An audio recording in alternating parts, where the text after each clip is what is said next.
Speaker পদে প্রার্থী নিয়ে ক্ষোভ অভিষেকের। রাহুলের সঙ্গে আলোচনায় গলল বরফ। কংগ্রেস প্রার্থীকেই সমর্থনের ভাবনা তৃণমূলের। শপথ গ্রহণে লোকসভায় শোনা গেল খেলা হবে ওয়েসির জয় প্যালেস্টাইন স্লোগান ঘিরে বিতর্ক। শপথে গড় হাজির তৃণমূলের ৩। রাজভবন নয়, শপথ হোক বিধানসভায়। রাজ্যপালের চিঠির পাল্টা সায়ন্তিকা রেয়াতের। দীর্ঘ টানাপোড়েনেও কাটছে না শপথ জট। প্রশ্নপত্র ফাঁস রুখতে কড়া আইনের পথে যোগী রাজ্য। হতে পারে যাবজ্জীবন কারাদণ্ড ও ১ কোটি জরিমানা। প্রয়োজনে সম্পত্তি বাজেয়াপ্ত। দিল্লি হাইকোর্টেও মিলল না স্বস্তি। আপ সুপ্রিমো কেজরিওয়ালের জামিনে স্থগিতাদেশের মেয়াদ বাড়ল। আপাতত থাকতে হবে জেলেই।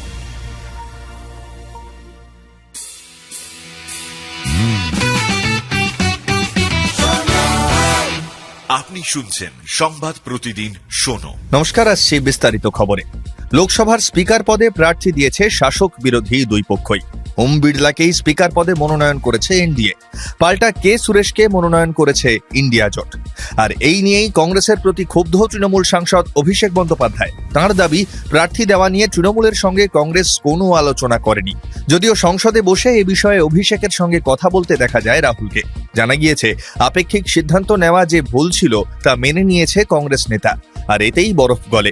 রাহুল দুঃখ প্রকাশ করার পর সুর নরম করেন অভিষেক। এদিকে স্পিকার নির্বাচন নিয়ে আলোচনা স্বার্থে বিশেষ বৈঠক ডেকেছে ইন্ডিয়া জোট। জানা গিয়েছে, সেখানে যোগ দেবে তৃণমূলও। বৈঠকে কংগ্রেসের তরফে সব শরিক দলের সমর্থন চাওয়া হবে। মনে করা হচ্ছে, তৃণমূলও শেষ পর্যন্ত কংগ্রেস প্রার্থীকেই সমর্থন করতে পারে।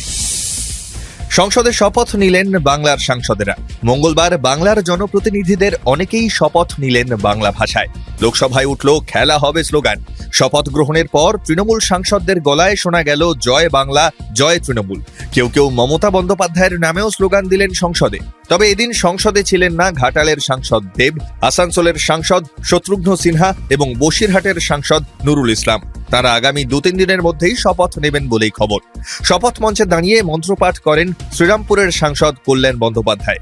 তখনই খেলা হবে স্লোগান ওঠে। শপথ শেষে আবার তৃণমূলের প্রায় সকলেই জয় বাংলা স্লোগান দেন। এদিকে সংসদ অধিবেশনের প্রথম দিন শপথ নেওয়ার সময় হায়দ্রাবাদের সাংসদ আসাদুদ্দিন ওয়েসির মুখে শোনা গেল জয় প্যালেস্টাইন স্লোগান, যা নিয়ে ইতিমধ্যেই বিতর্ক সৃষ্টি হয়েছে। পাল্টা ওয়েসির ব্যাখ্যা, সংবিধানে এমন কোনো বিধান নেই যা তাকে জয় প্যালেস্টাইন বলা থেকে নিবৃত্ত করতে পারে। উপনির্বাচনে নির্বাচিত ২ বিধায়কের শপথ ঘিরে টানাপোড়েন অব্যাহত।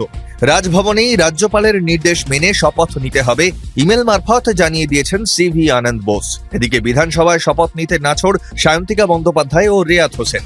রাজভবনের চিঠি পাওয়ার পরই মঙ্গলবার দুপুরে বিধানসভায় হাজির হন দুজন। স্পিকারের সঙ্গে দীর্ঘক্ষণ কথা বলেন। এরপর ফের রাজভবনে চিঠি দেন ভগবানগোলা এবং বরানগরের বিধায়ক। রাজ্যপালকে তাঁদের আর্জি, আমাদের আর্জি একটু ভেবে দেখুন। এই বিধানসভার গরিমার কথা আমরা জানি। আমাদের ইচ্ছা এখানেই শপথ পড়ি। আপনিই আসুন বিধানসভায়, আমরা আপনার কাছেই শপথ গ্রহণ করব। এ নিয়ে রাজ্যপালের কোনো প্রতিক্রিয়া এখনো মেলেনি। লাগাতার প্রশ্ন ফাঁস রুখতে কড়া আইনের পথে উত্তরপ্রদেশ। মঙ্গলবার এই ইস্যুতে মন্ত্রিসভায় বৈঠক করেন উত্তরপ্রদেশের মুখ্যমন্ত্রী যোগী আদিত্যনাথ, যেখানে বলা হয়, যে কোনো প্রতিযোগিতামূলক পরীক্ষা, পদোন্নতি পরীক্ষা, ডিগ্রি, ডিপ্লোমা, যে কোনো প্রবেশিকা পরীক্ষার প্রশ্ন ফাঁস বা কোনো শংসাপত্র জালিয়াতের ঘটনায় অপরাধীদের ২ বছর থেকে যাবজ্জীবন পর্যন্ত শাস্তি হবে। পাশাপাশি ১ কোটি টাকা পর্যন্ত জরিমানা করা হবে অপরাধীদের। শুধু প্রশ্ন ফাঁস নয়, ভুয়ো প্রশ্নপত্র ছড়ানো বা ভুয়ো সেবামূলক ওয়েবসাইট চালানোর মতো অপরাধেও একই শাস্তির বিধান দেওয়া হয়েছে। এর পাশাপাশি যদি কোনোভাবে কোনো পরীক্ষা প্রভাবিত হয়, সেক্ষেত্রে যেই সংস্থা বা ব্যক্তি সেই ঘটনায় যুক্ত থাকবে, তারা বা তাদের কাছে পুরো পরীক্ষার খরচ আদায় করা হবে। এক্ষেত্রে সম্পত্তি বাজেয়াপ্ত করারও নির্দেশ দেওয়া হয়েছে। এমনকি এমন ঘটনায় জামিন আটকাতেও কড়া ব্যবস্থার বিধান দেওয়া হয়েছে। ফের অস্বস্তি বাড়ল অরবিন্দ কেজরিওয়ালের। তার জামিনে দেওয়া স্থগিতাদেশের মেয়াদ বাড়ালো দিল্লি হাইকোর্ট। দিল্লি হাইকোর্টে ইডির আবেদন নিয়ে পরবর্তী শুনানি পর্যন্ত বহাল থাকবে উচ্চ আদালতের অন্তর্বর্তী স্থগিতাদেশ। ততদিন পর্যন্ত জেলে বন্দী থাকতে হবে আপ সুপ্রিমোকে।